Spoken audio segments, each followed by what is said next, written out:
What's going on, everybody? It's your buddy, it's your pal Spaz, Phoenix, the YWC Reality Check, and this is your TNA Under Siege 2024 preview. And this will come as a surprise to absolutely nobody. I've glanced at TNA. I really liked the last show. This one, I don't want to keep pretending like this is a new thing. I haven't kept up week to week as much as I should. Absolutely. This is also, I don't know what the tier system is in TNA, but they've got their proper pay-per-views that crank out on a Saturday or a Sunday, and then they've got these Friday shows that I think are just on the TNA Plus system. I'm not watching them on the TNA Plus system. I give them like $1 on YouTube and I can watch shit, and it's absolutely fine. It is their equivalent of what WWE fans would call a B show, like anything that's not a big four. Like you're not looking at Slammiversary or Bound for Glory or Lockdown or anything like that. Under Siege, I just Wikipedia'd it really quickly. There's only been 4. And it's a minor show. Where I normally would say, like I said, I haven't kept up week to week. I have zero idea what's going on. I've given a quick glance to the Wikipedia because that's how we cheat. But I'm looking at this card, and it looks like a really fun card, but it also looks like, what the fuck is this card? I will be doing probably tomorrow, maybe with help, maybe not, depending on how other people's schedules are. I will be previewing Backlash as well, and as a little bit of a sneak preview to that, Backlash is a little bit of an everything and nothing show as well. Looking forward to the France element of it. Looking forward to another midday pay-per-view in my entitled placement in smack dab in the middle of North America. Getting up to watch it at 1 in the afternoon is not nearly as bad as people on the other side of the world that have to watch their pay-per-views at 1 o'clock in the morning most of the time. So that's a little bit of a everything and nothing card that I'm looking forward to. This is a let's just throw everything together and just see what fun we can have. Prime example, on the kickoff, the FBI are having a match.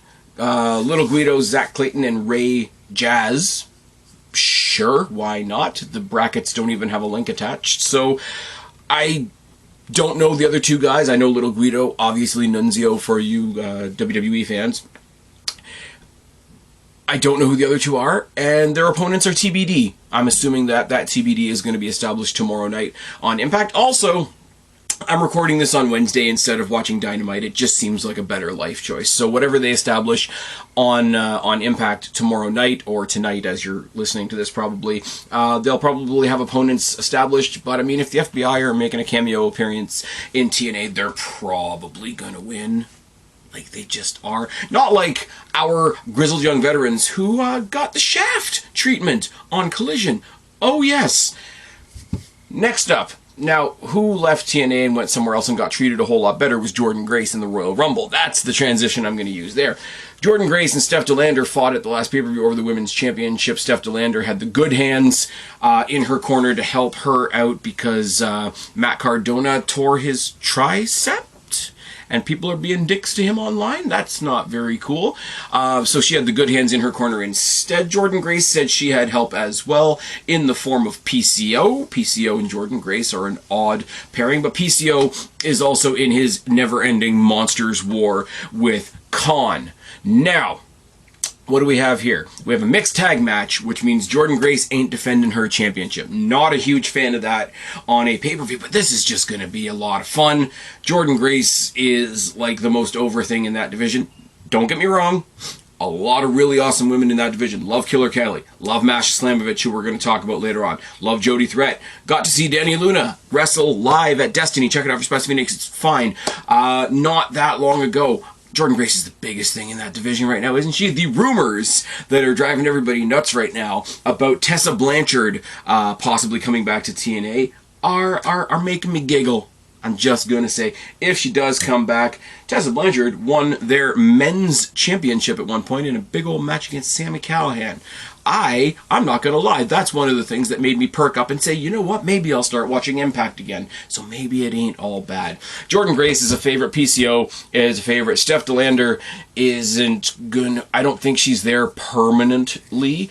I don't have anything against her. I love Persia Pirotta in WWE, but I don't think she's hanging around. I think she's going to go do more King and Queen of the Indie stuff with Matt Cardona when he is healed up and ready to go. Khan is just kind of there and he's big, and PCO is just kind of there and he's big. They cancel each other out. Jordynne Grace is a fucking star, and she's a champion, and she ain't losing anytime soon. I think Jordynne Grace is going to power slam Khan or something like that. She's going to hit him with a Juggernaut driver. It's going to be fantastic. But again, a very good indicator of the sort of, wow, we're doing this type of thing on the card.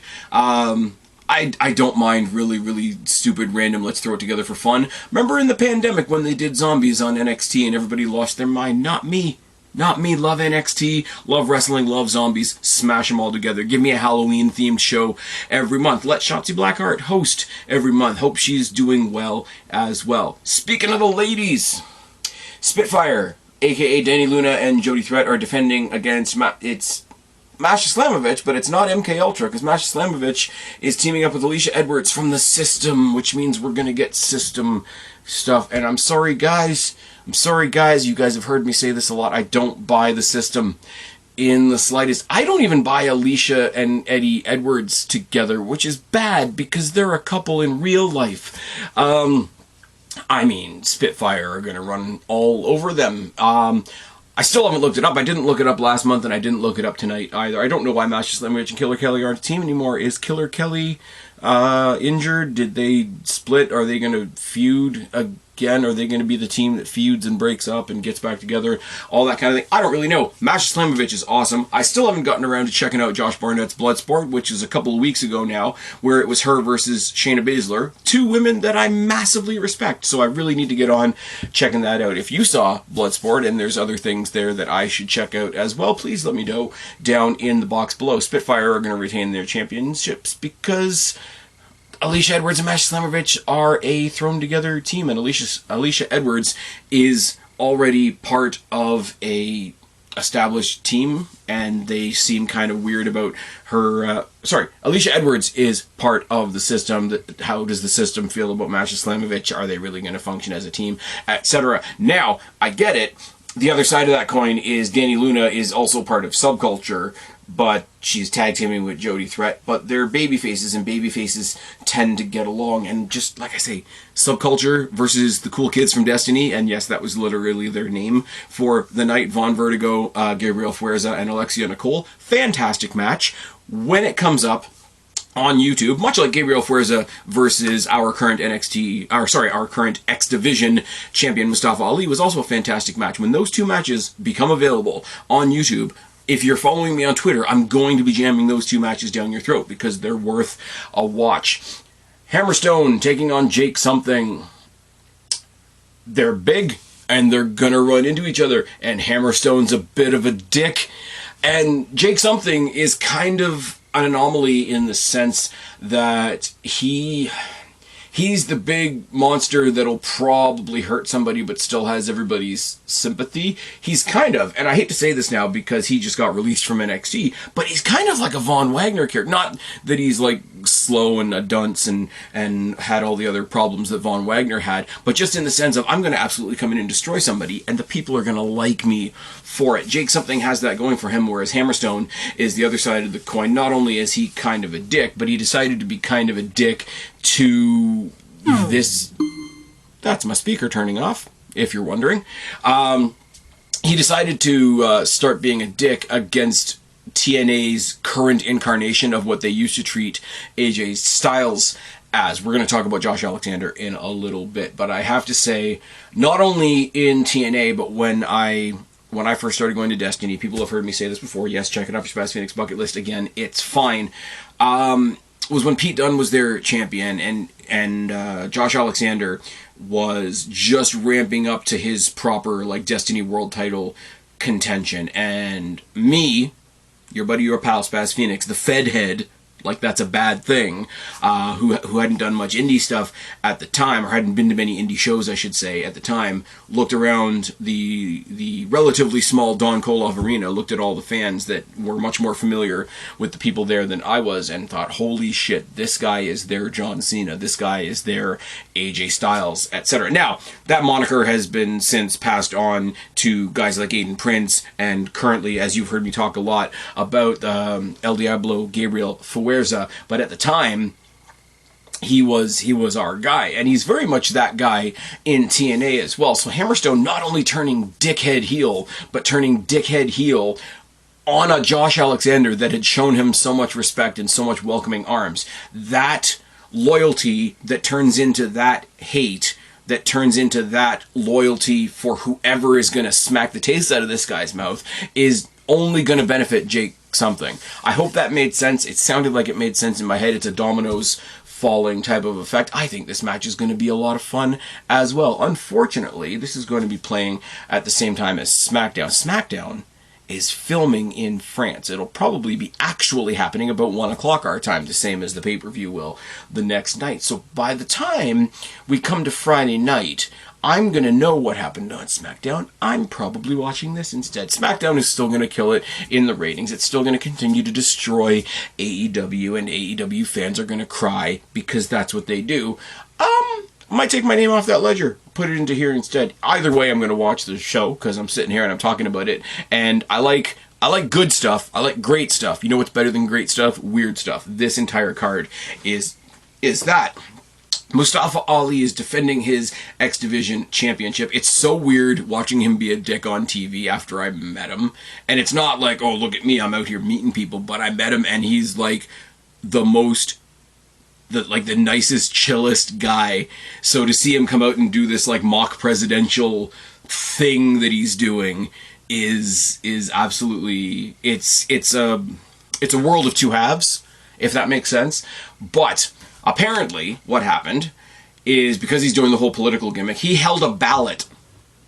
He held a ballot in TNA, and everybody got to cast a vote as to who his next challenger was going to be. Now, the last time he left it up to chance, his challenger was Jake something, so I don't know why he did this way, but it was determined by a suspiciously large margin, in tight air quotes, of more than 60 votes, that Trey Miguel would be his number one contender, and he freaked out and he claimed that, the votes were fake news and all that kind of thing. So Santino Marella said that Trey Miguel and the number 2 contender from that ballot should have a number 1 contenders match, and the winner of that would face him at the pay-per-view. Now, the runner-up, I should say, was Ace Austin. Ace Austin beat Trey Miguel, and I should probably go back and watch that match. It was probably class. Bottom line, Mustafa Ali's defending against Ace Austin with Chris Bay in his corner. Obviously, it's going to be a great match. Ace Austin is going to give him a hell of a match. It's going to make me want to see Chris Bay versus Mustafa Ali, because I like them both. I really do. The first version of Bullet Club that I watched was the version of Bullet Club that Jay White brought into TNA, when it was him and Bay and Ace Austin, and I think the Good Brothers were there for a little bit. I never watched New Japan. You guys have heard me say this before. I've never really watched like original ROH. I don't really watch whatever other things that the Bullet Club were doing now. Now we see them in AEW and Bullet Club Gold and Bang Bang Gang and all that kind of thing, and Breathe with the Switchblade, who should have gone to WWE, but that's another story entirely. But Ace Austin and Chris Bay, the benefit of that was it introduced me to Ace Austin and Chris Bay. I like Chris Bay a little bit more, the ultimate finesse. If this leads to some fuckery, Mustafa Ali, I think, is retaining. I don't think any titles are changing hands. Like I say, this has a very minor card feel to it, as much as I'm trying to give out the idea that's not a bad thing.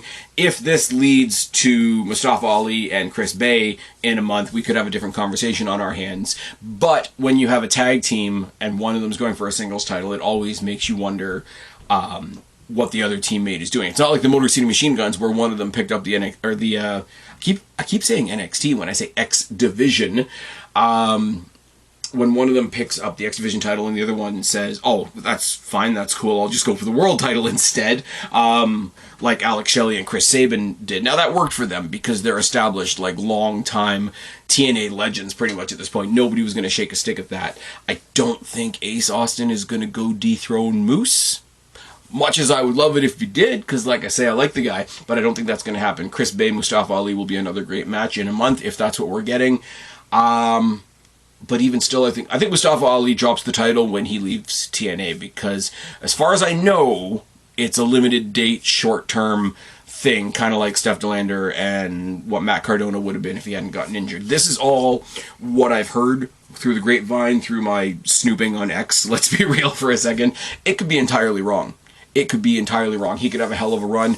We could have Mustafa Ali cash in option C. We get Mustafa Ali versus Moose. I would watch the fuck out of that. But I don't think we're making any huge moves tonight, which is why we don't have a world title match either.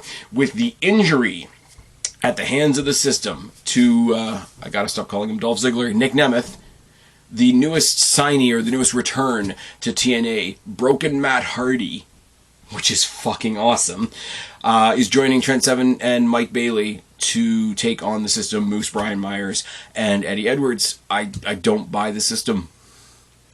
I just don't. Moose is a guy that I've seen live. The guy's impressive as hell. He doesn't need help by being his helpers. I mean, I've never had much to say about Brian Myers. Nothing personal against him. I just haven't. But Eddie Edwards being Moose's sidekick just makes him look like a goof. And I think you could get a lot more out of Eddie Edwards. I mean, this is the reintroduction of Broken Matt Hardy and Speedball Mountain are a lot of fun.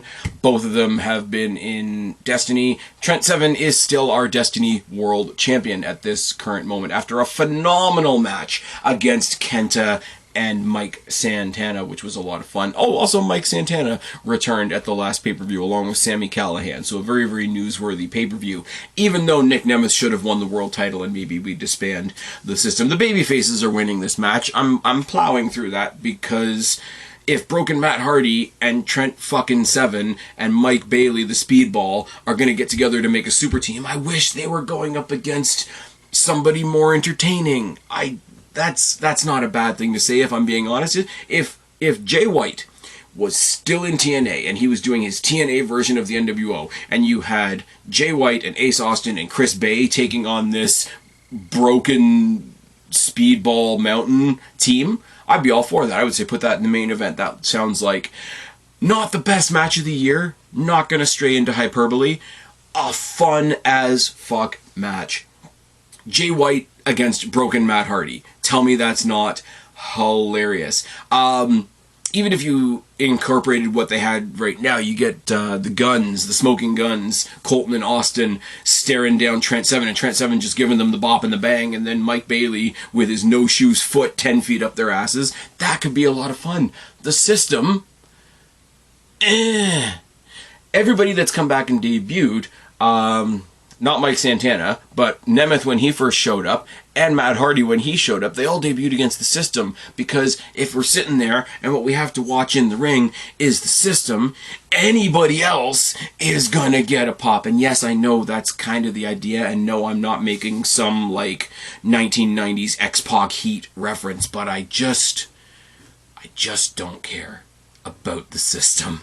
And Moose is still the world champion, so that's not great. Please don't take this personally, guys.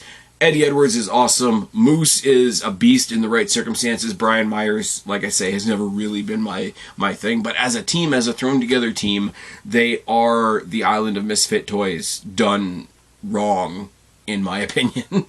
What is presumably the main event, because it's the way the card is built on the wiki machine, is Josh Alexander and Eric Young taking on Steve Macklin and Frankie Kazarian. Now, the fun thing about this is at the beginning of the year, when they first announced the return of TNA, Eric Young and Frankie Kazarian were on the same team. They were the TNA legends taking on... I don't know who they were taking on, because it's just fallen right. And we're back. That's really annoying because I don't exactly know when the cut happened, but I'm talking about what I presume is the main event. Josh Alexander, Eric Young, Steve Macklin, Frankie Kazarian. Frankie Kazarian and Eric Young used to be a team. They fell out. They're fighting. Josh Alexander, I think when he left for a bit, when he had to abdicate the championship and Steve Macklin became the champion for a little bit, they have some leftover stuff as well. It's just four good wrestlers doing four good wrestler things. Josh Alexander, Eric Young probably going to get the win. When I first pulled this up, I thought it was happening in Canada somewhere. It's not. It's happening in Albany, New York. And the venue is the Washington Avenue Armory. No idea. If it was happening in Canada, I would have said a huge pop for the Canadians. But, I mean, Josh Alexander and Eric Young are the Canadians in question, and they get a huge pop everywhere. Josh Alexander is a wrestling machine. Eric Young is, again, much like Jake Something, he's like the psychopath that everybody loves, but he's got it even more lived in for how long he's existed in the TNA, pathos. Steve Macklin, I've said a bunch of times, is Punisher in pro wrestler form, which is awesome. Frankie Kazarian is great and never got to live up to the potential of the Elite Hunter gimmick that he was given in AEW. Imagine if he was the Elite Hunter now. Imagine if he was hired as Tony Khan's bodyguard because that goof took a bump and then patted himself on the back for a week and probably sucked his own dick.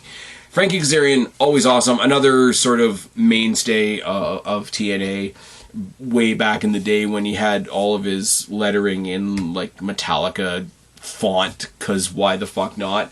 He's got a pretty wicked finisher. Steve Macklin's interesting because he's kind of a loner, so I could see it being a case where, the good old Canadians win and then Steve Macklin immediately turns on his opponent, like pulls a big show. He showed up to a show and he turned.